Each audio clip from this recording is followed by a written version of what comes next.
बिस्मिल्लाहिर्रहमानिर्रहीम। शुरू अल्लाह के नाम से जो बड़ा मेहरबान निहायत रहम वाला है। रब्बिश्रह ली सदरी व यस्सिर ली अमरी वहलुल उक़दतम मिन लिसानी यफ़क़हू क़ौली। अस्सलामु अलैकुम व्यूअर्स, मैं लैला खान अपने चैनल में आपको खुशामदीद कहती हूँ। व्यूअर्स, आज आप लोगों के लिए जो मैं वजीफा लेकर आई हूँ, ये रबियुल अव्वल में किया जाने वाला एक बहुत ही जबरदस्त अमल है। बहुत ही मुख्तसर लेकिन बहुत ज्यादा कामयाबियां अता करने वाला। अगर आपको रिस्क में कमी है, रिस्क में बरकत चाहते हैं, बीमार है तो शिफा चाहते हैं, कोई हाजत है, कोई आपका कोई परेशानी है दूर करने के लिए, यानी हर पर्पस के लिए आप इस वजीफे को कर सकते हैं। जादू का मामला है, बंदिश का मामला है, रिस्क में तंगी है, दिमाग को तेज करना चाहते हैं, हाफजा तेज करना चाहते हैं, स्टूडेंट्स यानी खास तौर पे ऐसा वजीफा मांगते हैं कि जिससे हमारा हाफजा तेज हो जाए, उनके लिए भी बहुत बेस्ट अमल है। रबियुल अव्वल में करें इसको, पूरा जितने भी दिन रह गए रबियुल अव्वल के आप इस अमल को करें, और आप जब भी करेंगे इस अमल आप इसके फायदे देखेंगे। आपकी अगर कोई हाजत है, किसी खास हाजत के लिए आप इसको करना चाह रहे हैं, वो उसी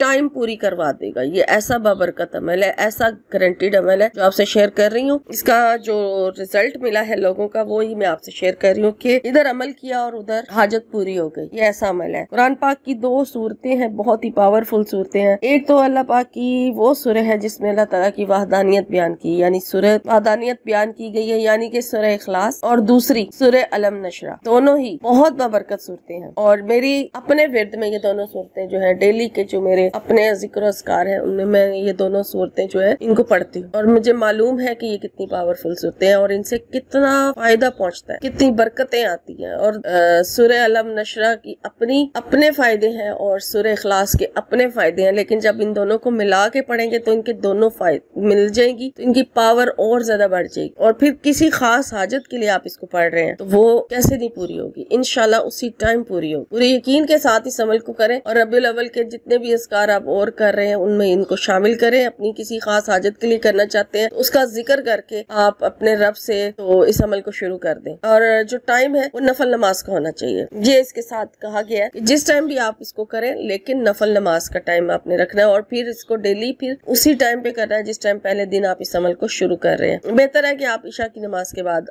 या जो है जोहर के बाद कर सकते हैं, मगरिब के बाद भी किया जा सकता है, जब आपके पास टाइम हो। नफल नमाज का टाइम होना चाहिए, तहज्जुद में भी आप इसको कर सकते हैं। एनीवेज के इसका टाइम फिक्स है कि आपने पहले दिन जिस टाइम किया फिर आपको उसी टाइम पे करना है। तो क्या पढ़ना है, यानी पढ़ना क्या है वो तो मैंने आपको बता दिया, कितनी तादाद में पढ़ना है वो नोट कर लीजिए। सबसे पहले आप 2 रकात हाजत के नफल अदा करेंगे, और फिर अपने मकसद की आप नियत कर लें। अगर मकसद के लिए पढ़ना चाहते हैं तो पढ़ें, अपना मकसद बयान करें, अपने रब के सामने हाजत बयान करें, और उसके बाद फिर आपने दुरूद शरीफ पढ़ना है। दुरूद इब्राहिमी पढ़े, नमाज वाला जो दुरूद शरीफ है वो 11 मरतबा पढ़ लें, और फिर उसके बाद आपने बिस्मिल्लाहिर्रहमानिर्रहीम हर बार बिस्मिल्लाहिर्रहमानिर्रहीम, खे की आवाज नहीं आनी चाहिए है में, ये मेरी भी मिस्टेक हो जाती है तो मैं इसका खास ख्याल रखती हूँ कि बिस्मिल्लाहिर्रहमानिर्रहीम यहाँ पर आपने हर बार बिस्मिल्लाह पढ़नी है। और सूरह अलम नशरा जो है वो पहले पढ़ी जाएगी। सूरह अलम नशरा जो है इसकी तादाद 21 है। 21 मरतबा आपने सूरह अलम नशरा पढ़नी है, हर बार बिस्मिल्लाह के साथ। और फिर जब ये 21 मरतबा पूरी हो जाए तो फिर हर बार बिस्मिल्लाह के साथ आपने सूरह इखलास पढ़नी है। ठीक है, ये दोनों सूरतें इस तरह से 21 मरतबा पढ़ी जाएंगी और हर बार बिस्मिल्लाह के साथ पढ़ी जाएंगी। और जब दोनों कंप्लीट हो जाए तो फिर उसके बाद अपनी मकसद की दुआ करें, अगर किसी खास मकसद के लिए किया, वरना आप बहुत सारी दुआएं भी करना चाहें तो कर सकते हैं। ये रबियुल अव्वल के खास अज़कार में शामिल था अमल, तो मैंने आपसे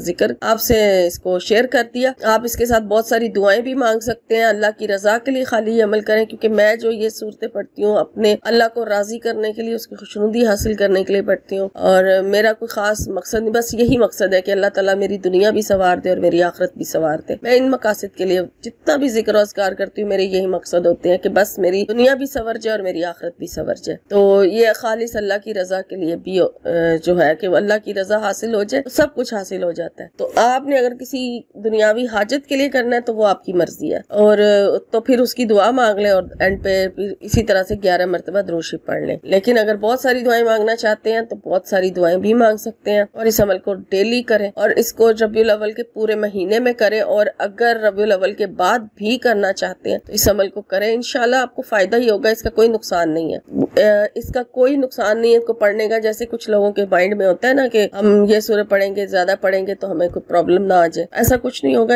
ان کا کوئی نقصان نہیں ہے، اور آپ اس کو ڈیلی پڑھیں، انشاءاللہ تعالی بہت زیادہ فائدے اپنی آنکھوں سے دیکھیں گے، کیسے آپ کی لائف چینج ہوتی ہے، سب آپ اپنی آنکھوں سے دیکھیں گے، پریشانیاں کیسے جاتی ہیں۔ اور ہاں، استغفار ضرور کیا کریں۔ اس کے ساتھ میں بتانا بھی بھول گئی، اس کے ساتھ بھی استغفار ہے کہ آپ نے ایک تسبیح استغفار کی پڑھنی ہے، اس کے بعد پھر آپ نے 11 مرتبہ درود شریف پڑھنا ہے، حاجت کے نفل ادا کرنے کے بعد ایک تسبیح استغفار کی، پھر درود شریف، اور پھر اس کے بعد آپ نے یہ دونوں صورتیں پڑھنی ہیں، اور پھر دعا مانگے، اور دعا مانگنے کے بعد پھر درود شریف۔ اس طرح سے آپ کا یہ عمل پورا ہوگا روزانہ کا، ڈیلی آپ نے اس طرح سے یہ عمل کرنا ہے انشاءاللہ۔ اللہ تعالیٰ آپ کو یہ عمل کرنے کی توفیق عطا فرمائے، اور اللہ تعالیٰ آپ کی بے شمار اس عمل کی برکت سے برکتیں عطا کرے، آمین ثم آمین۔